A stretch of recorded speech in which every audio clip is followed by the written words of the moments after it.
Bu tinib tinchimayan adamlar derenin ortasına nağulan kurup taşar, tapçalan kurup taşarlar derenin ortasına. Gap bu mümkün emas yine. Emi derya. Bay. Assalomu alaykum. Sizlar hurmatli obunachilar, salom. Emi derani bo'yinda yana tapchallar. Bay. Ne ponni suvning o'rtasida o'tirasizlar emi deryada. Yana suv azroq kam az yarim metr ekan. Ko'payadi, tapchalanib ponni suv bo'ladi. Mayiblik damaldan yerlar gap bu mümkün emas. İnşallah yaqinlar bilan, jigarlar bilan kelaveradigan yeri.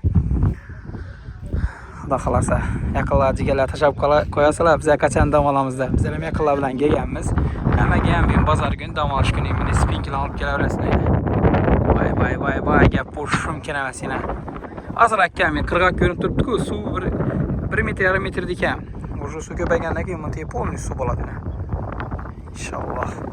Her daim bizden 4 kil tumandan kuzatib turgan obunachilarimiz uchun bizda 14-12 taksi xizmati bor, ya'ni 4 kil taksi. Telefon etasizlar, xudo xolasa, shu daryo buni boraman desanglar, kelib tashlaydi o'sha yerga. Yaqinlar bilan xudo xolasa bir produkt bilan kelsanglar bo'ldi, hamma narsasi bor ekan bu yerda. Xo'p, keyin Rossiya Federatsiyasidan musofirlarni kuzatib turgan obunachilarimiz uchun bizda Gransa girish xizmati bor. Gransa borib kelasizlar, komfort mashinalarda. Keyin yuk jo'nataman degan musofirda obunachilarimiz uchun yuklanish ishonchli keladi, xudo xolasa. So'mga boshqa ish yuklaringizni yuborib samolyotga kelaman desanglar, bemalol ishonch xizmati, xudo xolasa. Rossiya nomerimiz ishlab turibdi, 8925 157 60 nomerimiz 29 ishlab turibdi. Bemalol telefon qilaverasizlar, xudo xolasa. Ishonch xizmat bizada inshaalloh. Gap bo'sh mumkin emas yana.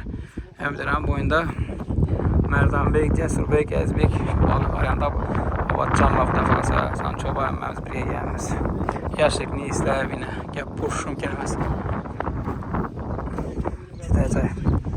Ana shular shunday dam odam maskan belli amdarani bo'yi. Kalla dam oladi. Bozor kuni kelsangizda yaqinlar bilan menda zakrik tapcham bor.